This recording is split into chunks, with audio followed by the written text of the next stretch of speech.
Hi, this is Claire again, and today I'm talking about a question of one of you. This was what are the differences and the similarities between Wicca and witchcraft on the one side and ceremonial magic on the other side. And there are many similarities, so please don't go into the trap of saying, oh, I'm a witch, we are so free, and those old occultists, we don't have nothing to do with them, because this is not quite right in some ways. Yes. Magic has a long tradition, of course, and in Wicca especially, the two big stars in the sky are Gerald Gardner and Doreen Valiente, his high priestess. And as many say, the mother of modern witchcraft, and this is not an exaggeration, this is true. Yes, and in the beginning, Mr. Gardner saw that the witchcraft movement and what they did and what they also perceived from above and brought it down. Yeah, this in my opinion, when old ways are revived, this is not by nothing. This is because some forces want them to be there again. And yes, Mr. Gardner saw that we need a foundation. We need rituals. We need core beliefs. We need symbols and all these things. And he himself came from a, how you call it in English, Freemason, as Masonic. You will know what I mean.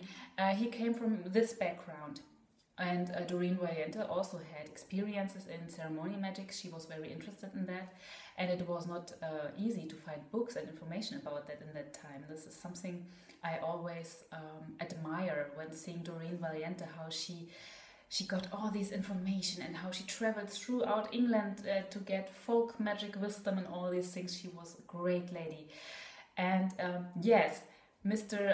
Gardner, to come back to him, he saw we are missing many things. We need this to build up a tradition, because tradition needs some roots. We cannot do everything just like we feel, yeah, because then it becomes diluted and yes, it has no foundation. And so he initially talked to Mr. Crawley, and Mr. Crawley has his OTO, Ordo Templi Orientis, and in fact he got some ritual structures from him, and this brought Mrs. Valiente to say, well, Gerald, we cannot go on like this. We cannot be the natural part of OTO. Yeah, we need something on our own. And she did her research, and she was traveling throughout England to find out wisdom, to find out folk magic, to find out customs, and much of this influenced the Wheel of the Year as we know it today. Yeah, and she was really, you cannot imagine this. She had no car, but she had bus plans for whole England, and she traveled by bus most often, and by train. And this is very fascinating. Her she is, to me, she is like a Miss Marple of magic. Yeah, so to say. And if you want to know more about this, and it is also interesting to see the beginnings of witchcraft, this book, please read her biography, Doreen Valiente Witch, because she is such a fascinating personality, and she is really the mother of witchcraft, the new kind of witchcraft. Yeah. So we see many things influenced each other. She also had a ceremonial magic background, and yes, we see this in the system of the three grades, for example. The kitchen witch, the hedge witch, the witch in rural areas would never have any degree in any kind. Yeah, there would not be first degree, second degree, third degree, or high priestess. In fact, the whole priest thing is, you can doubt it in matters of folk magic. Yeah, it was more like with a shaman. Yeah, and people come to this person, but not really a priest in this sense. Many years ago, I am talking about 2000 or so, it might have been like priests, but since Christianity arrived, it was more like yes, more like a shaman, but not in a sense of religion, more like healing, fortune telling, all these things, but not so much like being the priest to marry, make marriages or funerals or things like that. Yeah, so these are two important, you say, strands or ways in European witchcraft. We have ceremonial magic coming from the Renaissance, from the rich people, of course, people who could read, people who knew the translations, people who had access to old manuscripts. And these people were often people of the church.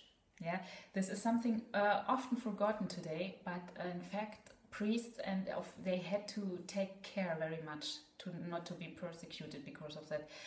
But yeah, Eliphas Levi, for example, this is more modern history, but he's also someone who had this approach and who had a close connection to church, and because of that he knew the old languages, he could translate things and all of that. So ceremonial magic in its beginning was essentially a magic of rich, educated people. And rural magic was like, folk magic, you know. This was what the simple people did, people who could not read, people who had no books, people who had to rely on themselves to survive, yeah. And this is something that intermingled when you see the old books like 6th and 7th book of Moses. Yeah, I had a video to them. And there you can see, it starts to intermingle these two ways.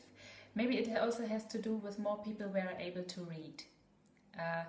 And afterwards, everything was coming, and then came Doreen Valiente and Mr. Gardner in England, and they started, much later of course, they started witchcraft as we know it today in its origins. Yeah, because today most witches, I think, are not Wicca in this sense. And maybe we are more to the roots than the classical Wicca in some ways. But I do not want... my English, I'm sorry, but my German is quite good. Yes, the great system and all of these things, they are not what witches, rural witches, did in the past. But in some way it was important with Mr. Gardner's idea that we need some basic, I think you call it tenets, yeah, some basic things we can rely on. Because this is something I also see today. We need roots, and you cannot just pick your roots. You have roots, yeah. Of course, you can be inspired by everything you see, and we would be stupid not to use the internet and all the informations we have today, yeah. Our ancestors would have been so happy if they could have all of this. But we cannot just pick our roots as we want to, yeah. And it's important to see we have something we can build upon, because today many people are like, it's like a spiritual supermarket, yeah. Oh, I pick this tradition. Oh, today I'm Santeria. Oh, Wicca is interesting. I'm channeling now. I do Reiki and all of these things. And of course, one can be interested in everything. And if it's your true path, it will call you. It will call you again and again, even if it's not your cultural route, yeah.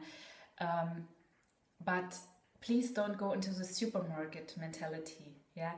And please also don't think, we are the nice green witches and all these occultists are, they are like dusted, we say in Germany. Dusty people from the past, so to say. This is nothing for today, because it is intermingled. And these are our roots.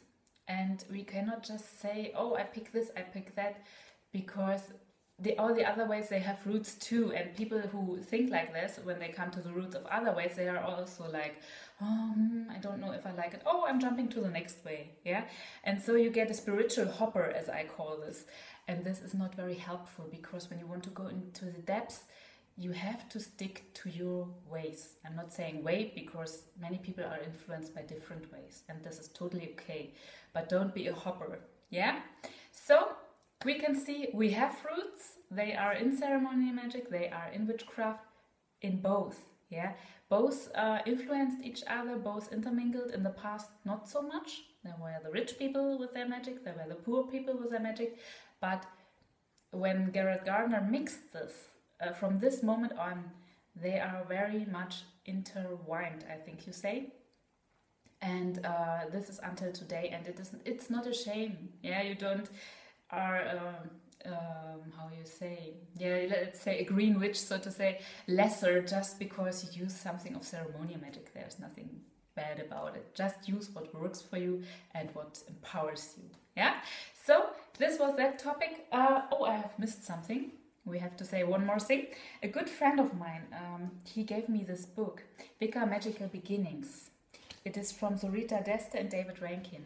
And if you want to go deeper into it, then please read this book. It is really well researched, and these are the topics where things come from. Like, for example, give me a minute or a moment. There we have it. Where comes from the Book of Shadows? Where comes from Do As You Will? Or, for example, the Magic Circle, Drawing Down the Moon, Cakes and Wine, and all of these things. Where did they get it from? Where does it come from? Where are the origins? So if you want to go deeper into it, and if you are really interested in it, then I really can recommend this book to you. Yeah, so this was that topic. Of course, we can only scratch it, as we say it in German. Yeah, this is a short video, but of course, and definitely, it's a topic to look beyond the surface and to find out more.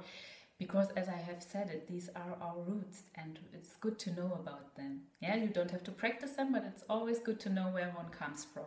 Yeah, so I hope you enjoyed this video, and we will see each other in the next one.